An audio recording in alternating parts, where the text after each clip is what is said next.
Hey true believers, Overkill is back with another video, and today we're taking a look at the Marvel Studios Avengers Endgame Legends series Thor from the Infinity Saga. And this is Thor from Endgame, of course. He's got the chubby belly, and I was really excited to get this. I was not able to finish my Fat Thor Build-A-Figure, so this one is going to be super awesome to add to my Thor shelf. What we'll do is take a look at the package, and we'll see that he comes with some lightning effects. He has Mjolnir and Stormbreaker and some extra hands, and he's got the lightning eyes right before he fights Thanos. Top of the package just has Avengers Endgame Thor. On the side, we just see some characters from the Infinity Saga with the Avengers logo. Same on the opposite side. Should be the exact same characters. Nope. Different set of characters here. That's pretty cool. We wrap around to the back. It does say Thor. It's got a little picture of Avengers Endgame. It's got a little description here, so pause it if you want to read that. Now we'll go ahead, take this guy out of the package, and check him out. First thing we want to show you is this pretty rad insert that it came with that has all the symbols from all the characters from the cinematic universe. Kind of fades out to the sides and top and bottom, but you get to see most of them, and that is pretty awesome. I'm really digging that. Nothing fancy, but I just thought it's a cool little extra. And of course we have the main event, which is Thor. Take a close-up look real quick. See some of the details on the face. Looks really awesome with the scar. And then it does have, like I said, the charged up eyes and the ponytail. Digging that. Still old same plastic crappy cape, but you know by now that's what you get with Legends. Articulation. The head's about like normal. He does have the chest movement. Allows him to look down a little. Back surprisingly far. Nothing on the waist it don't look like. So you got all your movement up here. His arms go up fairly decent. Not quite straight down. Got the upper bicep cut. Double jointed elbows with really good movement. His hands are on that hinge and peg, so you get really good movement there as well. It's a benefit of the interchangeable hands. Split more than you would think, considering it does have the upper thigh cut. Double jointed knees. No calf cut, but he does have the hinge on the foot here. And it allows for really radical movement. I mean, that looks broke right there. That's really good movement and stuff. If only he had a forearm cut and a calf cut, it would be perfect. Those two things and a cloth cape would make this figure really stand out and be epic. But it's still pretty solid for what it is. Like I said, the face looks really awesome. I'm digging it. The braided beard.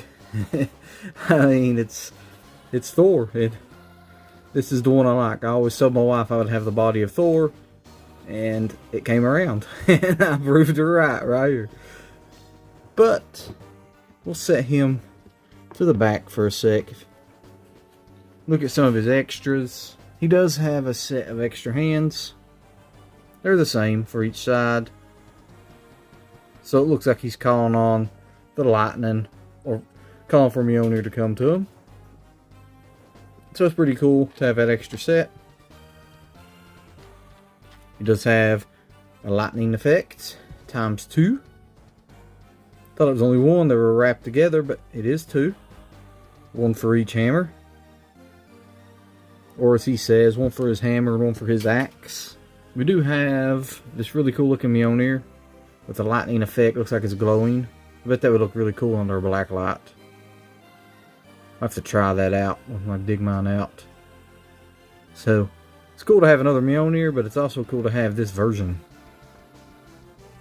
Lastly, we got the same effect, or a similar effect I should say. It's kind of a different color blue for Stormbreaker. I love how it stays darker here and goes clear to the back, with the hints of silver for Stormbreaker. Even inside the staff, you see the silver. So pretty cool attentions to detail. I'm digging that. A little bit flimsy as far as the material itself, but it's something different, and I'm a fan of that. And I'm a sucker for Thor figures, so obviously I'm going to get stuff like that. So that's all of his extra features. That's Thor and Articulation. What we'll go ahead and do is throw him up on the 360 turnaround, take a closer look, do our final thoughts, and do all that fun stuff. So here he is on the 360 turnaround, and I gotta say, it's a nightmare to get him to stand. I tried, and he's, especially with that stupid cape, he's so top heavy that he just keeps falling back, falling forward. He fell over and knocked over my recording background. I mean, just all kinds of insane stuff going on with him.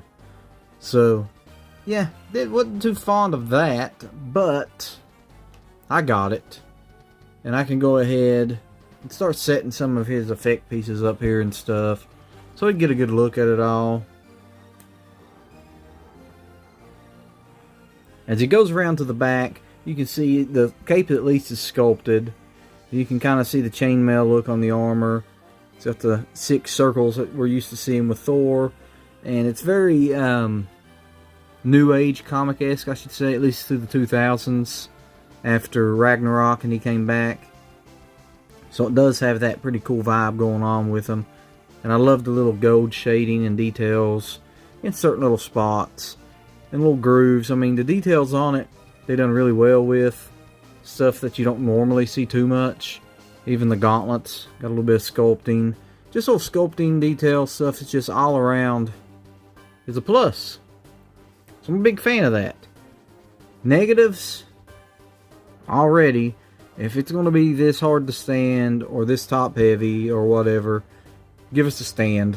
You know, we need something to offset it. I think if it had the cloth cape, you wouldn't have had that issue, because what it's wanting to do is yank him backwards and knock everything over. But it's still pretty cool. You know, the flimsy material on the Stormbreaker kind of sucks, but as far as that goes, it is what it is, and you know what you're getting for it in this toy line. You know, we get some good bonuses with the lightning effects, the extra hands, the fact that it comes with Stormbreaker and Mjolnir, but this is also $5 more than a standard Legend, so keep that in mind. I think all this stuff's worth a little bit more than $5, so definitely a positive on that. And I love the change-up that they did with the glow effects on the weapons. That's just, for me, really stands out. It'd been cool if his eyes would have had that same color blue to match, but I love the overall aesthetics of this figure. I'm sure after I mess around with it enough, I can get him to stand better, especially if I can get the joints to line up and work better. So that's, you know, that's just a personal complaint. You may not have that same issue. Everything else, articulation-wise, is what you come to expect with a Marvel Legend. Nothing different for the most part, nothing worse. It's just a chubby buck for this guy, and it's pretty cool looking. And I'm glad to finally have a Fat Thor for my collection. I have a pretty good growing Thor collection, and if you go back and look through my playlist, you'll see that I shared one of my shelves for it. So it'd be cool to add him with it. That being said, you know, overall it's worth the price to me. Solid figure. And I ordered them from GameStop, and they sent me 2. Don't know why, but they sent me 2. I only had ordered 1, so I kept one in box for my collection, and I opened one. So that's always pretty cool to get a little bonus every now and then. Once again, this was the Marvel Legends Infinity Saga Avengers Endgame Thor. Thank you for watching. Until next time, I bid you all farewell.